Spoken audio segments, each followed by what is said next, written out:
Yuho Okawa.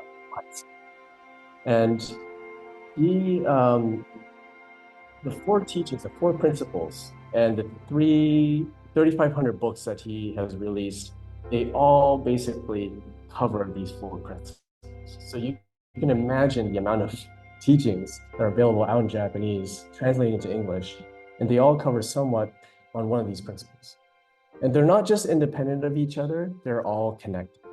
And so in this an hour, maybe an hour and 15 minutes or so to cover all of that is very difficult, but I hope to be able to give a taste of what that is, why this is so powerful, how this can really change the trajectory of your life. Why is this related to, why is this the principle of happiness? And so I'd like to get started on that one. So I want to ask you a question, like what was the first thought that came into the morning for you? Sorry, that thing is in the way, isn't it? 1 second here.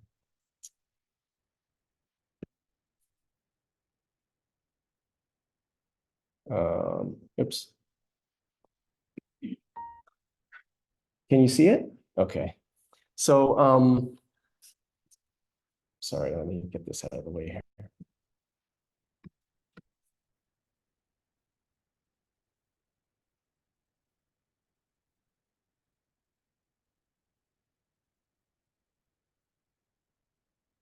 I apologize because this is my first time using a new system. So anyway, what was the first thought that came in this morning for you? Yes. Not procrastinate. I love the honesty because I think most of us, we don't really remember, right? What came as soon as you woke up, what came in, into our thoughts. And sorry, something's not right here. So, and I think this is the thing about our thoughts is that we don't really remember much. There's a lot of thoughts that come in and out, right? And a lot of these, thoughts, words, actions, they sort of flow through without even noticing. And this is the common answer that we receive or that we have is that I don't remember, And then say the past year, what sort of thoughts did we have? We don't really remember much. We remember certain moments, but we don't remember every single day. And so the most important and significant moments you spend in your life are the things that you value and remember most. So the most memorable moments, right, that you have are those key instances that you've experienced, that was emotionally connected to you, that you remember through the conversation with a friend or a person, or it could be a life event, a life-changing event. And these things that you remember, somehow it's engraved in your heart. Raise your hand so far this year, I know it's May, still halfway there. If you've experienced something that was phenomenally positive, that really sort of impacted you in a positive way. Any hands? Not really? Yes. My girl? Maybe, yes. Not a lot of hands, huh? And that's something which I think is a normal thing. But here in self-reflection, what I like to do is really focus on how we can turn this seemingly mundane everyday life into something that's more valuable. Because the purpose of why we are here, why we have life in this world, when we understand that purpose and that reason, it becomes more and more significant. Time becomes more important. Every little event, whether it's positive or negative, becomes something that is more that becomes more significant and important for you for spiritual growth. So if we look at our everyday thing, there's I have this illustration about low density and high density. If we have these moments, if we live our life passively, time tends to just go right by really quickly, right? We don't think about it. As the older as we get, the years tend to go by faster and faster. The rotation around the sun tends to whip around quicker and quicker. For Ami, my daughter, when I was her age, 1 year seemed like forever, right? I want to grow up, right? But now that I'm nearing 50, I want to slow that down a little bit, right? And so the thing about time is that it tends to slow down when we have a lot to absorb, a lot to learn. And it is even more precious when we are able to identify these precious moments every day, when we are able to grasp that eternity in our finite time. So 24 hours is what we're given. And the perception of time for each of us is quite different, right? And so in a life with a low density of these important times, we may leave our life feeling that, oh, it was a mediocre life. But what we want to achieve is a high density life of light, right? These moments that we are able to capture of what is eternity. And so the amount of this truth that we are able to grasp, the amount of eternity that we are able to capture in these finite moments every single day, the accumulation of that becomes what defines your life. And that is how we define as happiness. It's really about the intensity of light that you were able to accumulate in this lifetime. It is the sum total of that light, of that positivity, of that growth, right? Of that enlightenment, those stages of enlightenment that we were able to achieve in that lifetime. So it's really about the awareness that we are all spiritual beings born into this world for spiritual training. This is the fundamental of everything that we teach here in Happy Science. The fact that if we, some people may say, well, I don't believe in the afterlife. I don't believe that people are spiritual. We're just physical beings. Then I guess my question would be, then why are we making the effort every single day? What for, right? It only makes sense to me that we are born in this world with a spiritual purpose of growing through reincarnation. And in that way, we understand why certain people have different inclinations, right? Why people have certain talents, because it's been carried on from their past life. Why we have these differences? Why do we clash? Why do we have the time to interact with these different people? Is because we learn from each other that way. And so the awareness of having that versus not having it, life will be completely different. I remember when I was in high school, I questioned the purpose of life, actually not high school, middle school. And that being, this is very materialistic, but, being in an Asian body, but born and raised in Canada, in a community with a different, racial mixture, that was very difficult. And at one time I did question, why was I born in this Asian body, right? And so I remember my parents telling me from a Buddhist background, saying that it was actually, you chose your own parents and you chose this body because of a specific purpose. And when you look at life in that perspective, everything changes. If we were here by choice, then everything that happens, we are able to utilize that for further growth. There's a sense of ownership, right? There's a sense of, I wouldn't say control, but the ability to be able to utilize that to the fullest. And so, so when we decide to improve ourselves with humility, we are also improving the world. And so the question comes out, well, why humility, right? Why not just take what we want? That's the, standard usual, I guess, for some young people in America. The popularity seems to have this view about just taking what you want, because people are not going to give it to you, right? Well, in this physical world, there's a spiritual law that is working, that is in the works. And the thing about taking is that, there is some truth to it, so to speak. I guess having that courage to get out of our comfort zone, right? Stepping out into the world, going for what you wish to achieve. And that takes courage, that takes relentless effort, right? That takes the spirit of not giving up and being able to achieve that American dream, right? And so, yes, there is some truth to that. But where there's a pitfall or where there's a misunderstanding of that idea is that taking whatever that you want, even trampling over other people, or even taking away other people's freedom, or even stealing from other people. Now, there is a spiritual law in there that will eventually come back, and that will not enhance your happiness, but it will actually take it away, right? So there is this golden rule or this law of happiness that is in the works, and I'll touch upon that later on. So here, Master Okoa in the True Eightfold Path book, he mentioned about the foundation of everything. He said, recognize that you are living in a world created by God.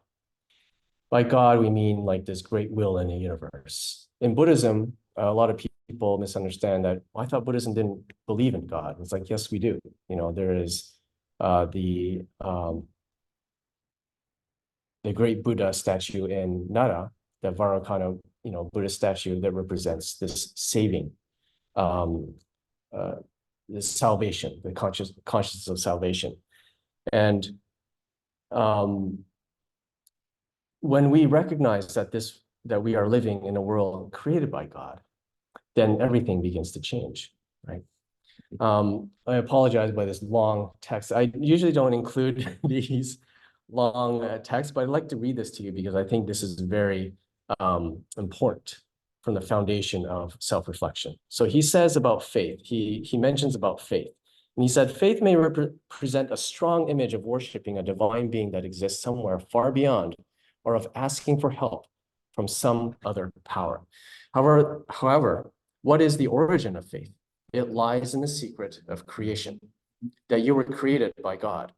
Do you believe that you were created by God? Do you believe that you are undergoing spiritual training with eternal life through repeated cycles of reincarnation? You are confronted with such questions. Faith is completely different from praying for something magical. It is to know the secrets of the creation of the universe and humankind, and to understand them as authentic. This is the premise of faith.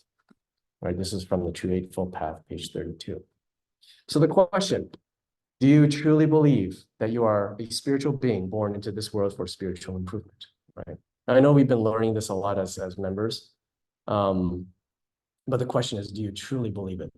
As we are living in this world, we tend to get this gravity, right? This thought tends to kind of waver and get pulled back into the world where where the popular mind is that we don't believe, right? And so we always have to sort of readjust and remind ourselves to bring our thoughts from that standpoint. Another question is, do you believe that this world was created with meaning and that you exist with an important purpose? A lot of the incidents that happen in this world tend to make us believe the opposite, right? So again, we are constantly faced with these forces of whether we believe in that or not. And so in The Laws of the Sun, this is the book that's we've been one of the first of the trilogies, but also one of the very important books in Happy Science. He says, human beings are spiritually blindfolded while they are alive. They just search for ways to survive based solely on information gained through the five senses, and often remain unaware of the world that exists beyond those senses. The truth, however, is that the true meaning of life lies beyond the five senses. Although this may seem paradoxical, our five senses can help us awaken to what lies beyond them. So rather than just being slaves of those five senses, he's saying to utilize them to see beyond that, right? He says, if we have two eyes, do not just see, but to look, right? Rather than just hearing, listen with intention, rather than just talking whatever that comes to mind, speak with intention, with purpose, right? So everything, we have to understand where that intention is coming from. How are we seeing the world? How are we receiving this information? How are we processing this? How is that adding to the value of who I am, or the value to the world? Now they say we have 2 ears, 2 eyes, 2 nostrils, and 1 mouth, right? Means to listen twice as much, to look twice as hard, to smell and to feel, right? Well, twice as much, but speak half, right? Half as much. We like to talk a lot, right? We like to say what we think to the world, but rarely do we try to be perceptive of our world. So Master also says, this being so, let us not simply lament that we are blind to the true life. Instead, blind as we are, why not discover the truth by feeling our way carefully? That is, by sharpening our five senses. In this very effort, the true Eightfold Path will reveal its nature. So Eightfold Path is really the eight steps or eight paths to self-reflect towards human perfection. Marcus Aurelius, he once said, the things you think about determine the quality of your mind, right? Your soul takes on the color of your thoughts. So when people ask you, who are you? You are not the person with that name that was given at birth, right? You are not the person that has that special status or title that you accumulated throughout your career. You are also not the person of your skin color or your, or the country that you were born and raised. What Master says is that you are what you think. So what's going on in here is all that matters. So even Marcus Aurelius once said this truth. So when I ask, who are you, right? Are you able to answer and identify who you are from your thoughts? And this becomes very scary sometimes, right? When we know ourselves all too well, the kind of thoughts, the kind of feelings that go through our mind every day. And there may be some things that we are afraid of revealing that to the world. But just imagine if our hearts and minds were like a glass, a glass case, and everyone could see and hear what we're thinking. Boy, don't we, will we live differently? And I think that's the reality of the spiritual world. So in this, the laws of happiness, Master said there are two, generally speaking, there are two purposes in life in this world. And one is like the life is a journey of looking within ourselves. So that's a journey of self-discovery, right? So that's through self-reflection. Number two is through our experiences related to others. We learn about our own selves as well as how important it is that we influence one another as we live together. So it's not just about doing self-reflection, doing Zen meditation, going out in the woods, going under the waterfalls and just only solely focus on ourselves. So he's not saying live a selfish life or live a personal, isolated life. He's saying through that journey of looking within ourselves, through that journey of self-discovery, how is that life? How is the improvement of your life going to affect others? So there's an element of love, right? There's an element of this connection, creation of this bridge with other people. So as we are improving ourselves, right?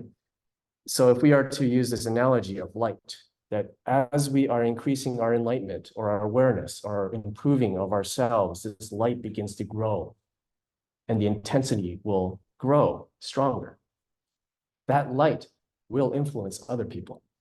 But if that light is only about self-satisfaction, in essence, it's probably not light, right? It's only in self-indulgence. It'll probably dim that light out of ego, right? So we're not doing this out of ego, out of just self-satisfaction. It's truly in a sense that it will naturally turn into a selfless love. Your existence itself will become hope for the people. Your existence will become someone who feel comfort or feel inspired by, right? Or feel the sense of wanting to improve yourself. Sometimes we run into these amazing coaches, life coaches. They're very hard on you, right? They could be tough love. But somehow you feel this need of improving because of that person's presence. Have you been in a classroom before in school where when there's no teacher, everyone's just, slacking off, and suddenly when the person walks in, everyone's just like, right? it's kind of like that, you know. Just imagine your guardian spirit or your brother, sister soul is sitting right there, just watching you like this. You know, it's like, okay, what are you doing? You know? And so, in a sense, when we are aware of that truth, more and more there's a sense of needing to increase that density of light. That's what we talked about before. So this is our journey of happiness. You know, we are really looking, trying to discover who we are through the practice of the principles of happiness. So if we are to summarize, what is happy science? To summarize it in a very simple word, Master said, we are really about love, enlightenment, and the realization of utopia. Now, what does this mean? Love is about compassion. It's about increasing our ability to create this unity between one another. There are definitely differences, right? Differences in thinking, differences in preferences, differences in personality, character, differences in cultural background, all these things. But fundamentally, if we understand that we are all coming from the same source, we are all brothers and sisters, there's that sense of unity. And that teaching is what helps create harmony. So that's important. But love cannot, does not have cannot live to its full potential without enlightenment. Love also has levels of enlightenment, right? Levels of wisdom. Through this understanding of what truth is, being able to bring ourselves up to a higher level, we begin to see that these opposing views are actually coming from the same concern of an issue. Two seemingly opposing views can actually be combined into one. And this is where great leaders are able to accomplish creating, you know, creating articles, you know, for the state, or laws to help unify the people.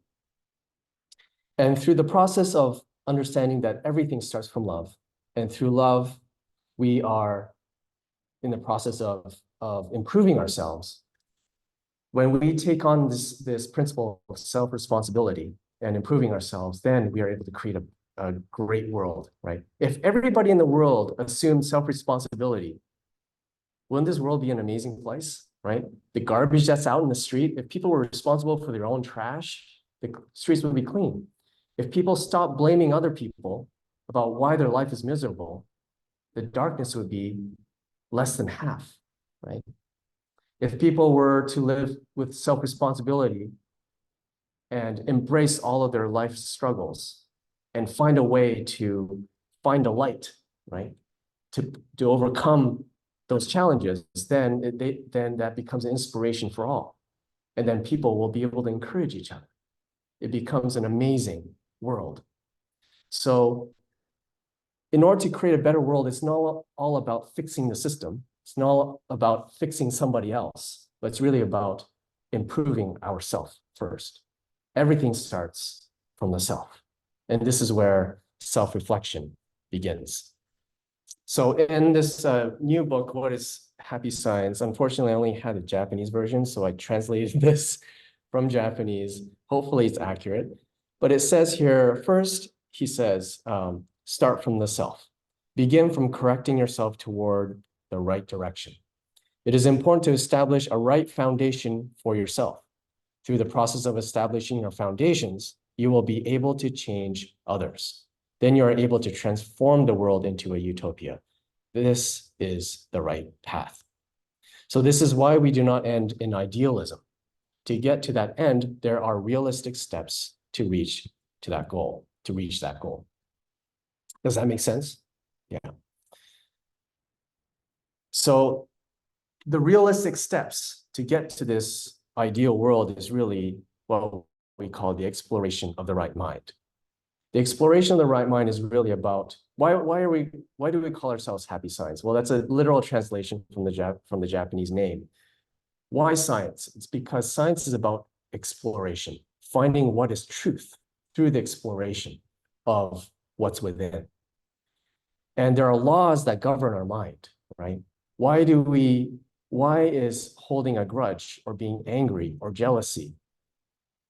We learn, say in the past, like in the Bible or other scriptures, that those feelings are negative, they're bad, right? But why is that? Why are they frowned upon? And that is because when we understand the laws of nature of our minds, how that behaves, we understand that that does not realize happiness. There's a laws of how that light behaves, how they attract towards you, how they repel away from you, how light and darkness, comes into being in your life. All of that is under the laws. It's governed under the laws, the spiritual laws. And so here, when we understand and explore what that is, the exploration of that and finding what that truth is, that is why we say the science of happiness, right? So the exploration of the right mind is the key to our spiritual progress. And there are 4 principles, as I said. One is love, wisdom, self-reflection, and progress. And these 4 principles is really what governs our progression. And as you know, love, it starts from love, ends with progress, right? But progress is not for the sake of progress. Once we say succeed in establishing a company, we have to look back and reevaluate where we started from. It started from what, right? Is it just to sell? Is it just to make more money? Or is it really to influence the world and providing people with the best product so that they can live an easier or better or improved life, whatever that is, right? Master once said, there's a story about a craftsman who created a cup.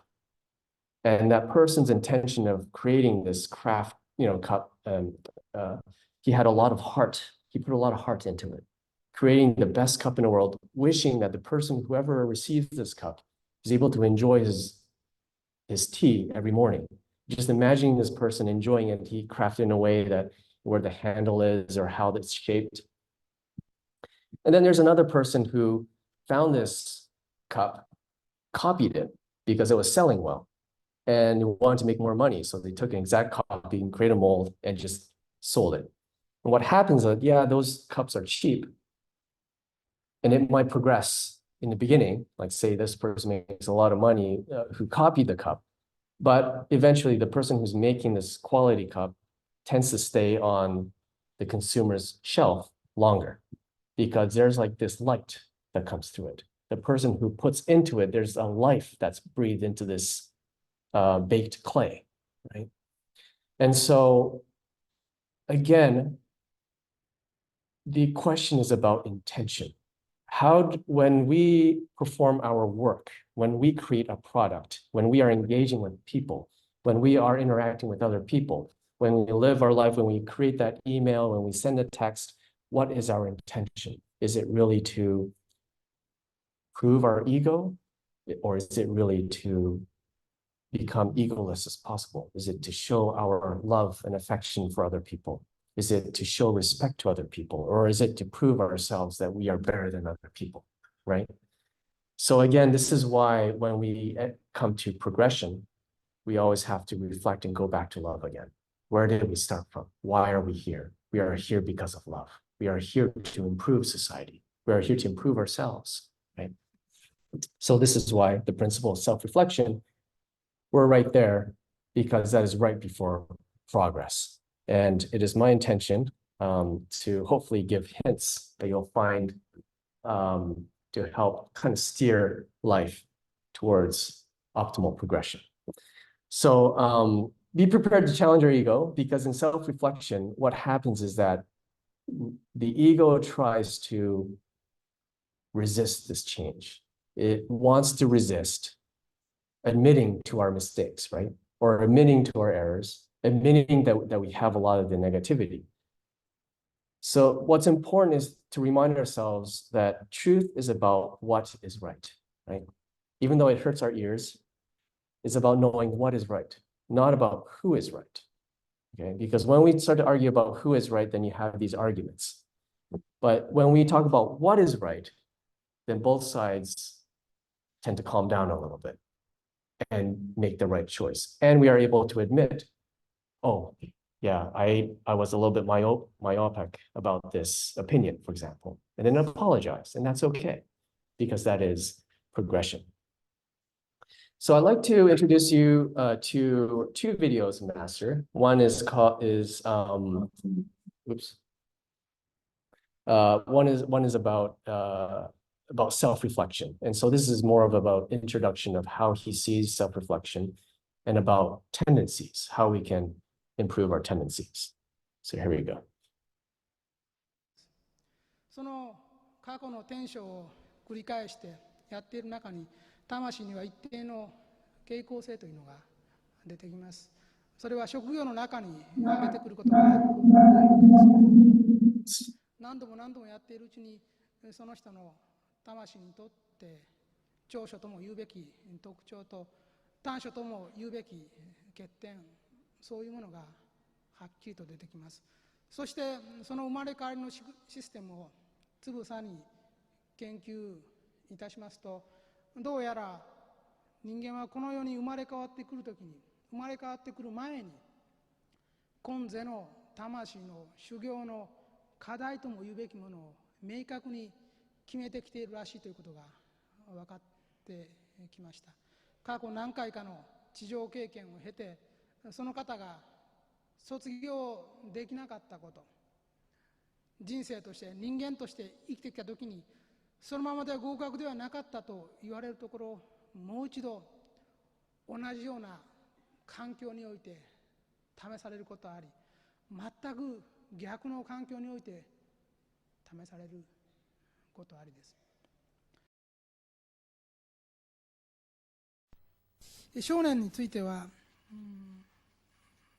いろんな角度から今日話をしてみたわけなんですが、この部分は極めて大事です。本当に大事な部分で、もうこれで方向を間違うか間違わないかで皆さんの将来はっきり決まってしまいます。そして現状を言えば大部分の人がちょっと違う方を向いているんですね。そしてその方向が悪いと、せっかくいろんな人が皆さんを助力しいい方向に持っていこうとしても、それが空振りになっていきます。すり抜けていくんですね。こうなってしまいます。ですから今日ぜひともこの少年の部分をしっかりと掴んで帰っていただきたいんですね。そこで、点検する項目は非常に多いんですが、例えて言えばこういう思いが自分の中にないかどうか点検してみていただきたいんです。まず自分自身を傷つける思いがないかどうか。この傷つける思いというのは何かというと、ふっといろんな考えが頭に浮かんで一日中ぐるぐる回っていると思うんですが、ふっと浮かぶ思いの中で自分をダメなんだと言わせる部分ですね。否定していく部分です。自分はもうこういう人間だからダメなんだという部分です。こういう女性だからもうダメなんだという部分がないかどうか、そういう思いがないかどうか点検していただきたいんです。これが第1点ですね。そして第2点、それは未来将来に関して自分の不幸を予言するような言葉を発していないかどうか。正午とも関わりますが、自分は将来ね、もう不幸になるというようなことをいじけたり、自己憐憫に陥ったり、自己卑下的になったり、いろいろして、不幸の預言者になっていないかどうかの点検なんですね。意外に自分をいじめている部分というのは相当あるんですね。そして自分自身が不幸を呼び込んでいるところはかなりのところがあります。心の傾向性ですね。ですから八正道の中の少年とは実は心の傾向性の点検であると、こう思ってください。念となるものは実は持続する心の在り方ですので、傾向性なんですね。自分の心の傾向性のチェックだと思ってください。そしてその傾向性が違う方に向いているなら修正をかけていくことですね。勇気を持って軌道修正です。心の傾向性の点検、これが少年であると、こういうふうに思ってください。できれば自分を幸福に持っていく心の在り方をしっかりと作るということですね。次はポジティブな方ですね。やっぱり未来のビジョンが弱い方というのは、喜びに満ち溢れて生きていくことは難しいです。明日がないという人は非常に寂しいですね。できれば1年後、3年後、10年後、どんどんと成長していく自分、それと自分の周りもどんどん良くなっていく、そういうイメージを持っておいてください。このイメージを持っているだけで、悲観的な暗い感情に引きずり込まれることを防ぐことも可能です。心が悲観的な方に向いていると、いろんなことが起きるたびにずるずると深みに入っていきます。そしてこれから出るためにいろんな反省をしたりと、いろんなことをしなければいけなくなりますが、常に心を少し上目で向けていると、少々のことで引きずり込まれないんですね。いろんなことがあっても。ですから光明思念を持って生きている人にはね、害そうとしても害することはできないんです。本当にもう防弾チョッキ着てるようなもんで跳ねるんですね。跳ねて飛びます。ですからそのとこが弱いと、人から言われると不幸な予言をされたようで、なんか自分も不安で仕方がなくなるんですね。けれども本当に前年の激流を持っている人、本当に光明思念を持っている人、光明思念を持てるというのは、本当は自分が善なる生き方をしているということの確信ですね。自分が本当に人間として神様の心にかなった生き方をしているという確信、これさえ持って、そして間違ってなく人を害さないで生きている人ですね。こういう人が積極的に思念を持って生きていると、害することはできないです。全部跳ね返っていきます。一時期障害物に思えるものが出てもね、これは結局ガーンと跳ね返っていきますね。道が開けていかざるを得ないんです。この障害物に負けるのは自分の弱い心です。暗い心ですね。未来のビジョンを持っている者は強いです。それを儚いものじゃなくて、本当に腰を入れてね、自分がガッとやっていくことが本当に素晴らしいことなんだと思っておれば、誰も傷つけることはできません。これはブッダも2000数百年前にも言っていますね。どのような悪魔もね、如来の心血を、ね、犯すことはあたわずというふうに言っていますが、その通りです。本当にね、神と一体となって生きている人を害することはできないんです。いいですか。ですからおそらく皆さんの信仰が皆さんを守るでしょう。あらゆる悪から、あらゆる妨害から、あらゆる迷いから守るでしょう。そしてそれは単にね、自分を守ってもらうということだけではなく、もっと素晴らしい未来を開いて、必ず感謝奉納をしていくことですね。多くの人のために生きることです。他の人々を良くしていけるような自分になることです。小さな自分の幸福というのを考えないでね、もっともっと発展していくことによって、多くの人々に愛を降り注げるような自分となることですね。これが大事なことだと思います。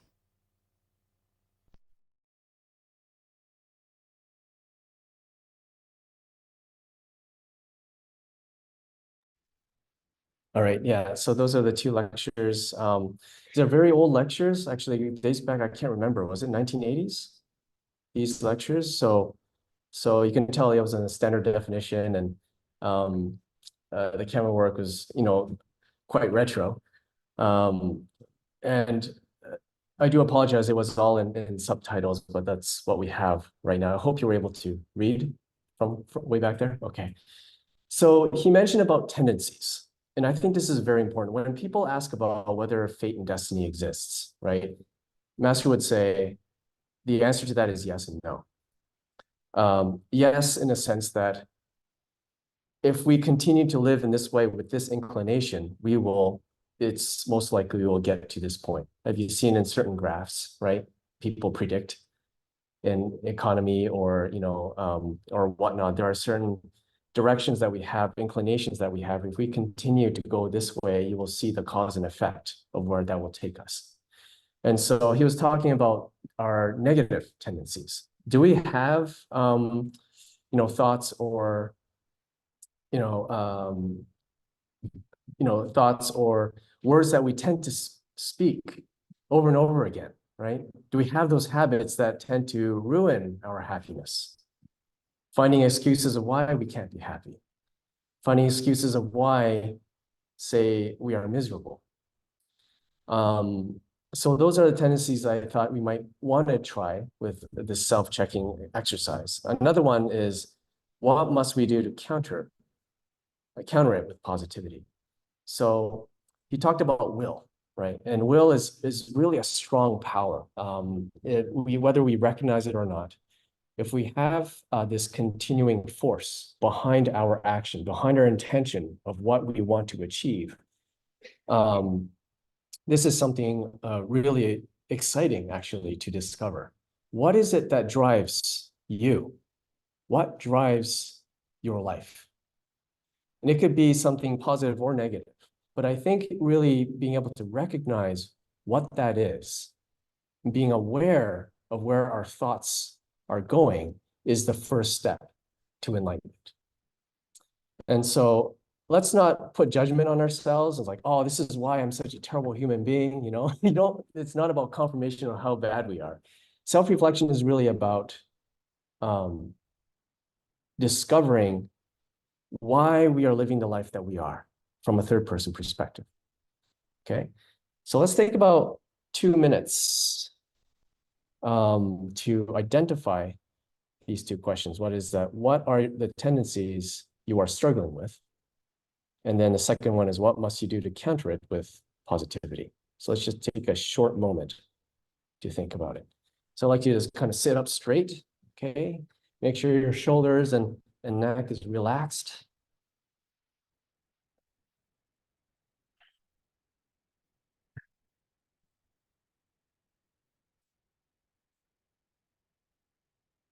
Now, I'd like you to do is gently close your eyes and breathe in deeply through your nose and out from your mouth. I'd like to use your stomach or your diaphragm. As you breathe in, it should expand. And as you breathe out, it should contract.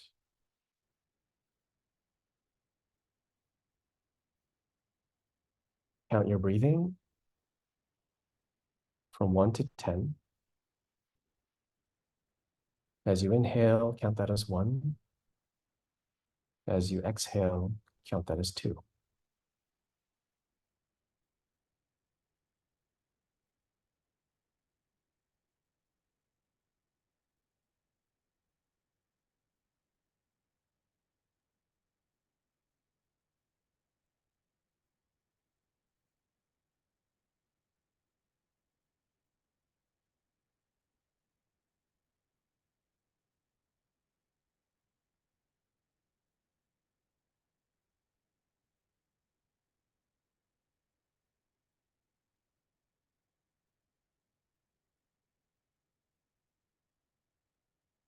Now, whenever you're ready,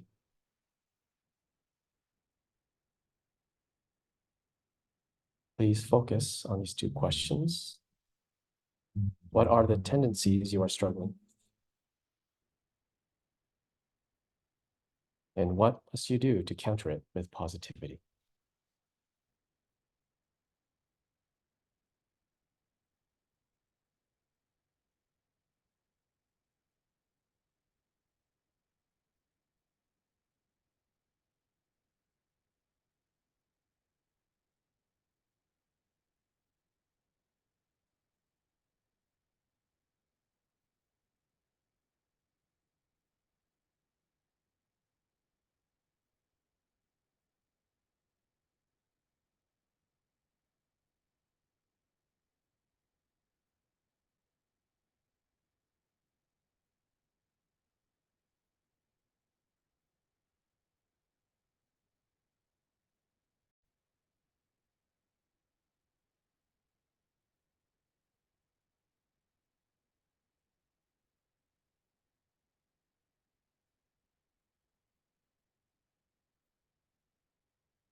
Now, whenever you're ready, breathe in deeply through your nose. And as you breathe out, gently and slowly open your eyes.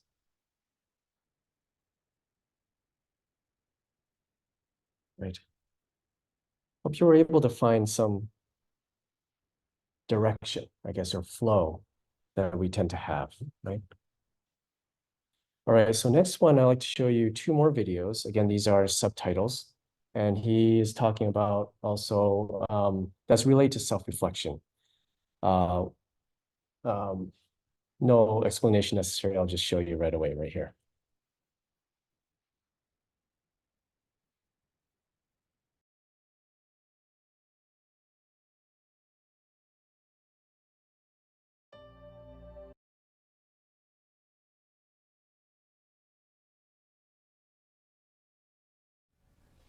不幸もあるでしょう。失敗もあるでしょう。挫折もあるでしょう。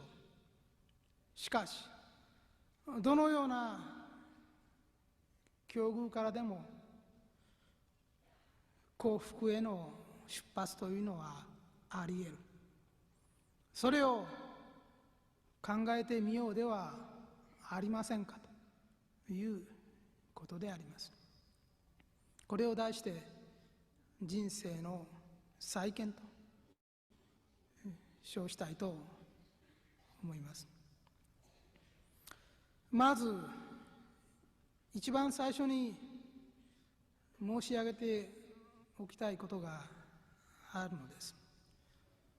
それは特にこの地であるからこそまず言っておかねばならないことでもあります。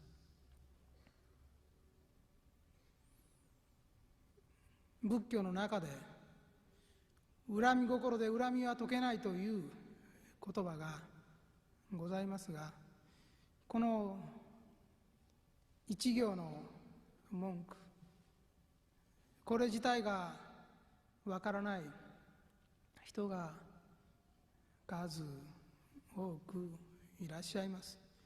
自分が今苦しみの中にあれば、悲しみの中にあれば、病気、挫折、そういう中にありますと、どうしても自分以外の何かのせいにしてみたいという気持ちになるのであります。その自分以外の何かのせいにしてみたいという気持ちが単にそのような自分の本来あるべき姿からの逃げた姿勢だけであるのではなく、もっと積極的に他の人を恨むという感情を持っておられる方がいらっしゃいます。理由がつかない、また自分の力でどうにもならないもの、しかしそのどうにもならないものが自分の人生を、自分たちの人生を変えてしまった。しかも悪い方向に変えてしまったときに、どうしても許せない気持ちというものが湧いてきて、そして思わず知らずそうした行為をした人を恨んでしまう、国を恨んでしまう、そういう気持ちになってしまうことがあります。ごく自然な情といえばそれまででありますけれども、しかしまず最初にここから言っておきたいのですが、そのような思いを持ってしては決して幸福になることはできないのです。成功することもまたできないのです。なぜであるか、それがお分かりでしょうか。自分の心の傷、自分たちの心の傷を、それをストレートに吐き出しているだけであるならば、それで胸の内はすっきりとするような気持ちになるわけでありますが、その実はそういう心でもって生き続けているということは自分自身の魂が知らず知らず毎日毎日毒素、ヒ素の毒とでも言うべきそうした毒素を飲み続けていることになっていくのです。残念でありますが、正義の観点から言って自分の思いは正義であると思うかもしれませんが、いかなる理由がそこにあるとしても、実は心の世界には一定の法則があって、この法則は何人もそこから逃れることはできないのです。人を恨むことによって絶対に幸福になれないということになっているのです。それはその思いがその本質を突き詰めたならば、相手を不幸にしたいという気持ちがあるからなのです。他のものをいかなる理由に基づくにせよ害したいという思いは、これは神の心に反した思いであるのです。その思いは単に相手に届くのみならず、必ず自分自身に返ってくるようになっております。それが法則であるのです。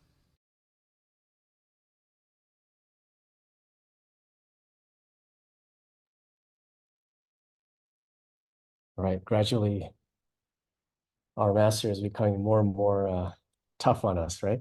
Yeah. Happiness cannot be achieved with hatred and or resentment. Yeah. So this is another subject that we can explore. Hate might be a strong word for most of us, but there might be something in our minds that may have a negative emotion towards something or someone. Could be an event in our past. It could be an incident that may have changed the trajectory of our life. And that thought we have forgotten. It was buried, unresolved. But when we remember, those same emotions tend to come up, right? And that's a sign that we haven't really fully resolved yet. But they are hidden treasures that we can actually explore to turn that coal into a diamond. And so this is the magic of self-reflection.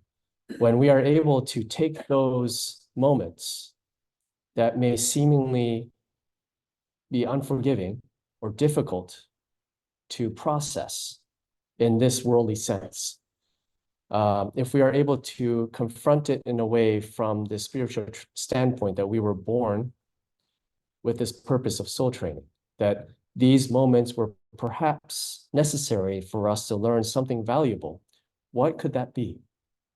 And that is when we are, through spending time with this and understanding where the truth lies, that's when that coal turns into a diamond. So let's see if we can understand what Master has said about happiness cannot be achieved with hatred and resentment. Okay, we're just going to take a really short moment about this to sort of digest and internalize what he means by this. So again, sit up straight, relaxed, make sure your shoulders are not stiff, right? Gently close your eyes. You're going to have your hands on top of your lap facing up. And like you to breathe in deeply through your nose and out from your mouth. And you can gently close your eyes. And as you repeat this, I'd like you to count to 10. Breathe in as 1 and breathe out as 2. And when you are able to reach a certain number, when you feel that your heart has harmonized, proceed with reflecting on this statement.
maybe prepare to end your reflection. Breathe in deep. And as you breathe out, slowly open your eyes.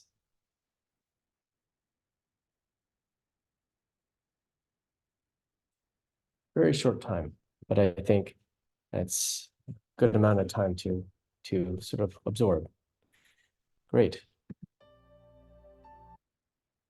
Now, I'd like to show you one more. This is the last one of the series, but this one, our teacher is sending some very strong words. And he is basically speaking to what audience he's speaking to is really to his direct disciples. So that's why the words may be strict, but it is full of compassion and love. And you'll understand why that is by if you're able to accept his words about self-reflection. Okay, so have your heart open and receive his words. Here you go.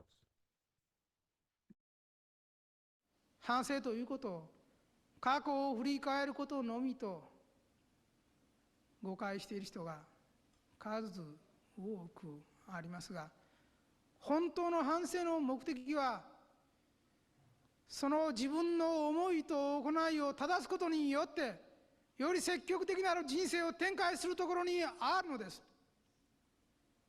単なる消極的行為と捉えてはならない。マイナスをプラスマイナスゼロにすることのみと捉えてはならない。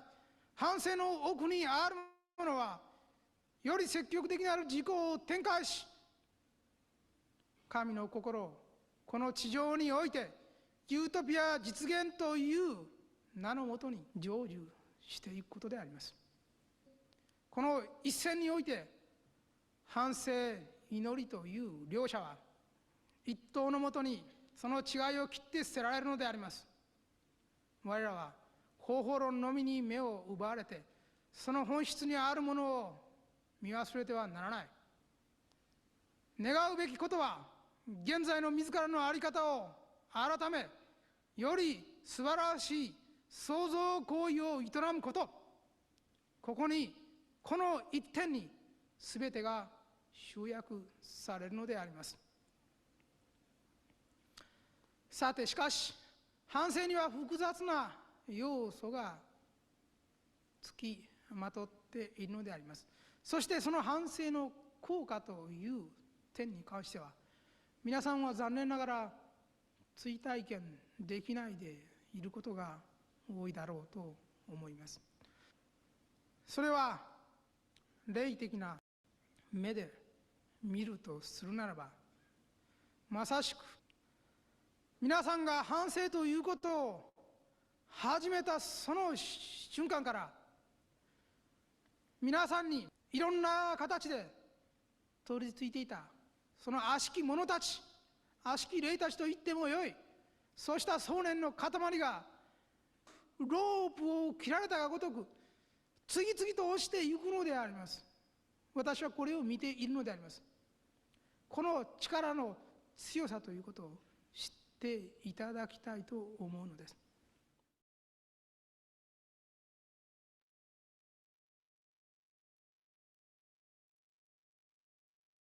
I'm not sure if you're all familiar with the movie. We just had a showing last week, the Laws of the Sun animation movie. It was produced, what, year 2000? Is it more than 20 years ago? That's crazy. But it's they showed a scene. There's these past civilizations, civilization that we are not aware of, and that is the time of Atlantis, or even well before then. But I think if you remember that image of people living in a disharmonious society, people drowning in themselves with personal pleasures, or living selfish lives, taking away from others. Basically, it was a chaotic time, very similar to where we are right now. And these clouds begin to cover, the continent. And then the Earth's consciousness basically reacted to that.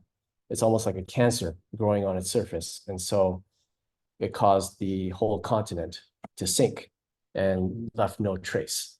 And some of the survivors of those of that civilization went to Egypt, and also traveled to other places like the Incan Empire. But what that shows is that these spiritual energies that we have, when we don't self-reflect, it creates these clouds. We are human, right? We make mistakes.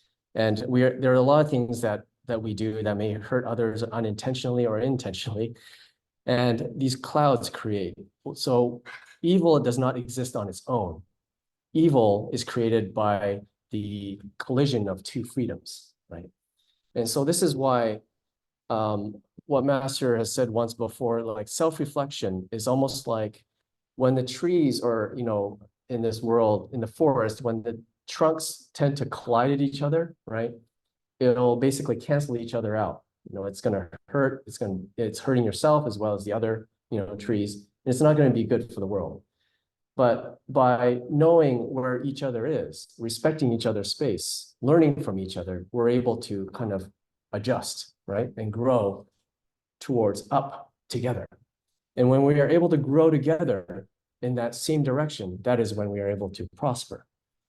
And so that's the same thing with ourselves, is that self-reflection allows us to adjust where we're heading. When we're self-centered and only thinking about ourselves for our own success, collide and, create a path of destruction, that's not good for anything, And so, so this is why in that movie, the reason why I'm mentioning that is because self-reflection, as he mentioned, cutting off those ropes from the negativity, it's really about the wavelength frequency law.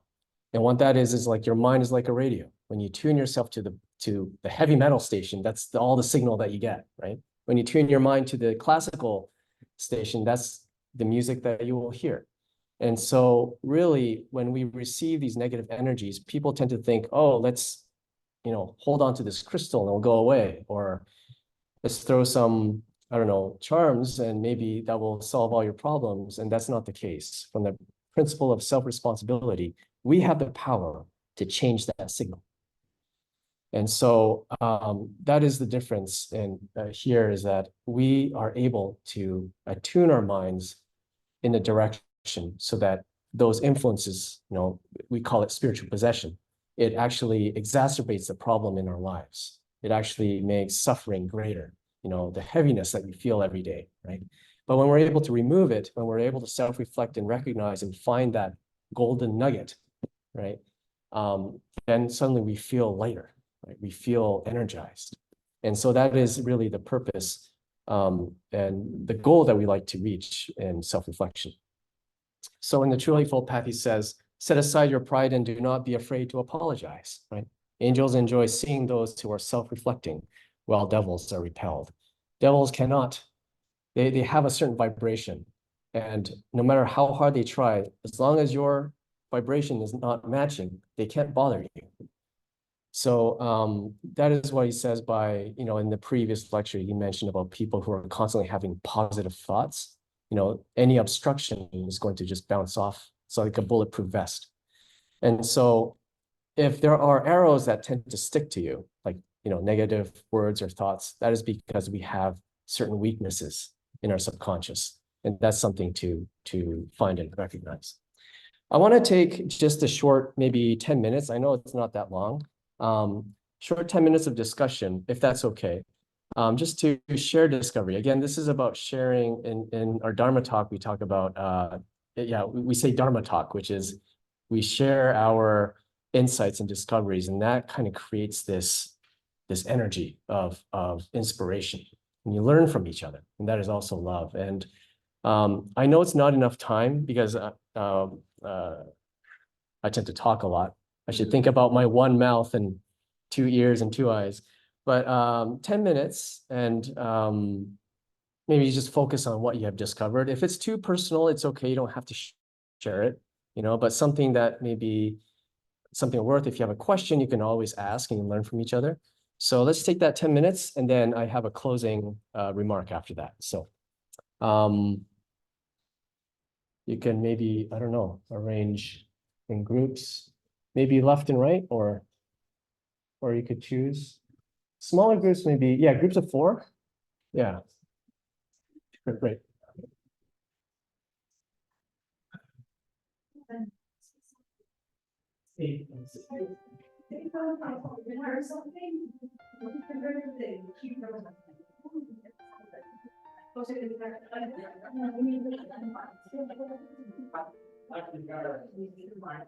So everyone online, I do apologize. I do have a little bit more to show you after this, if you're willing to stick around until 12. So I will get back and I'll show you slides. The slides will cover, I think you all know it's from an old book called Deichu no Hana, which is like the lotus that blooms in the mud. And I think that's very significant to today's discussion. Let me show you it's from this book. Second. Yeah, it's from this book in Japanese. I don't think we have this in English, but I just made a translation that I'd like to show. It's with a few slides, just to tie all of this together. And then yeah, and it'll be done by 12. So hopefully I get to finish on time. Let me know if everyone, I don't have you guys on speaker because it's connected to our main audio system, but you can type in the chat box and let me know if you have to go or if you'd like to, or if you have any questions. I'm right here. Okay, so it's 7 more minutes.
Say that something happened, somebody hurt them. So, it's not just learning, learning how to do. Somebody hurt them. You cannot be these girls who are hurt. I think it's another. Oh, this is another.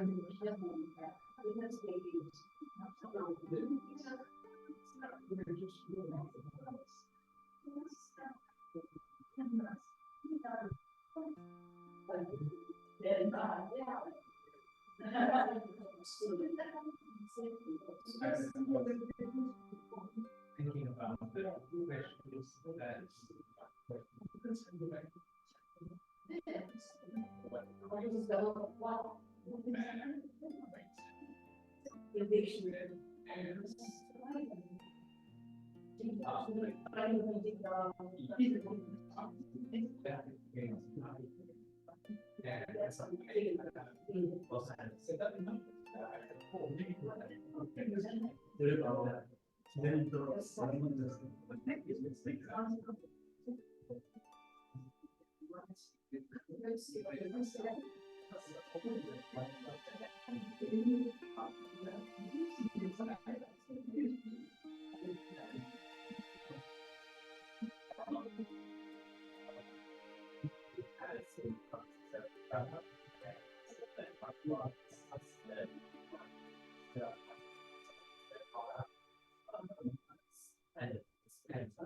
that. Everybody that's been, how they each other is about to like this, there's the age, some sorts of one things that sometimes jealousy, there's something one is being jealous. It will be better people, whatever you know, that's really the positive, yeah, that's it, that's in the world, yeah. Yeah, I'm very good, I do that.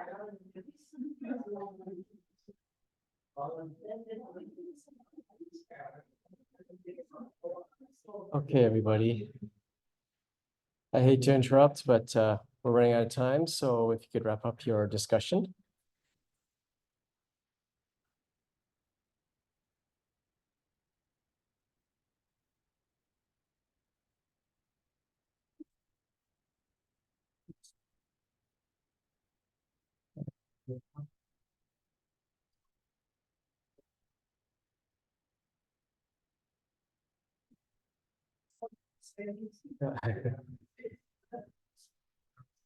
All right. Thank you very much, everybody.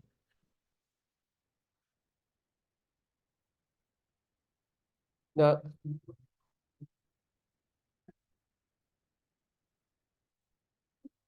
just to review, self-reflection is a way to restore our Buddha nature. Buddha nature is one word just to say that, we as created from God, we also have that same essence of Him. So imagine yourself as a as a diamond, right? This ball of light. And as we live through life, or as we gain experience, we begin to create these inclination, call it a color, so to speak. We have our individual colors of light. And through that inclination, we also interact with other people with a different color, and we interact and we collide. And through that collision, that's when we create this darkness and soot that may cover our mind. And so self-reflection is a way to recover that brightness, to be able to learn from them and to gain, to increase that intensity through that learning. And when we increase that intensity, that is what we call enlightenment. So it's really about having these small steps of enlightenment in our daily experience through our interaction with people, through work, through family, through colleagues, and whatnot. So this is really, self-reflection is such a powerful way to change the trajectory instead of being stubborn and say, no, I'm not going to change, they need to change. Rather, it's okay to yield. It's okay to discover that, oh, maybe I didn't have this perspective to be able to understand others. How people say is that if we don't, when we understand other people, it's easy to love them, right? But when we don't understand them, it's hard to love them, right? We usually don't love people that we cannot understand. What that also means is that is our limitation of love. That is our borderline, right? And so our mission is really to create that bridge. And by understanding that they are also spiritual beings trying to improve themselves, we begin to kind of reach further, right? To make that happen. Oops. My goodness. I don't know, but let me turn this up. Static of the world, yeah, the noise. Oh, you know what? I ran out of battery, that's why. Yeah. So that is the trying to reach, create that bridge. And that's what we're trying to do. So to finish off, let me see. So, Master has said, oops, wait, hold on a second here. Something's wrong.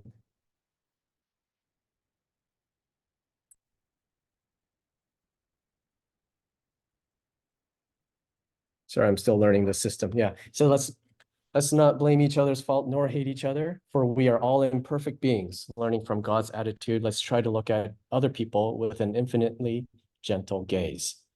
And this is from the lecture on Introduction to the Light Realm by Master. And this is my favorite part. I'm not sure, Tyler, if we have this in English. Deichu no Hana? This is, in translation, it means the flower that blooms in the mud or from the marsh. And it's really about the lotus flower. And this is one of my favorite books. And I translated in haste because I couldn't find the English version.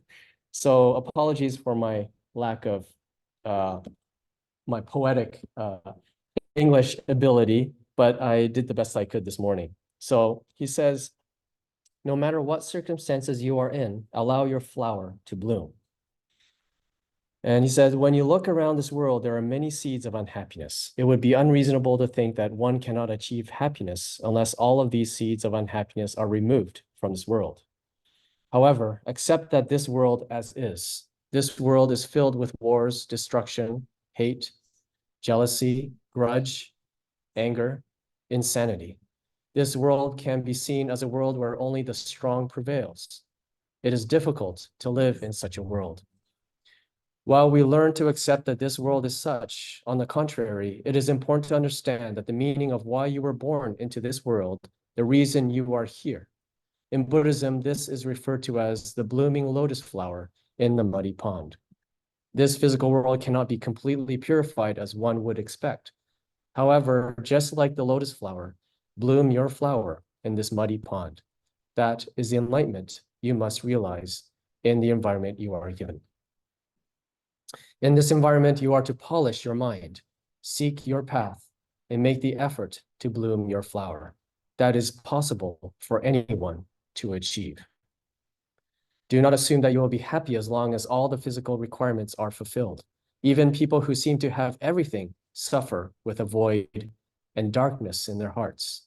On the contrary, even in unfavorable circumstances, there are many who are living life shining their brightest. Do not fool yourself to assume that happiness is a materialistic, result-oriented state of fulfillment. No matter what circumstances you are in, bloom that flower. This is the answer to the words, life is a workbook of problems to be solved. So that is it. So thank you very much. Yeah. So please bloom your flower, right? Yeah, so we all misunderstand. We want all the requirements lined up. This is, if I have all of this, I'm happy. That's not necessarily the case. So I appreciate you all for taking the time to coming, and yeah, again, so hopefully I won't be here next month. I will be on my personal retreat to Japan. But I'll be back July. So yeah, Tyler will be sending out emails and information. And if you have any questions, feel free to reach out and email me as well.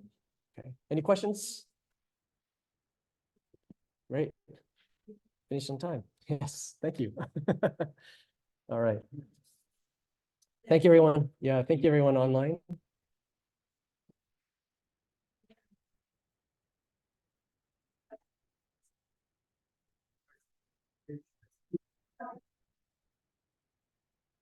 Stop sharing. Stop sharing.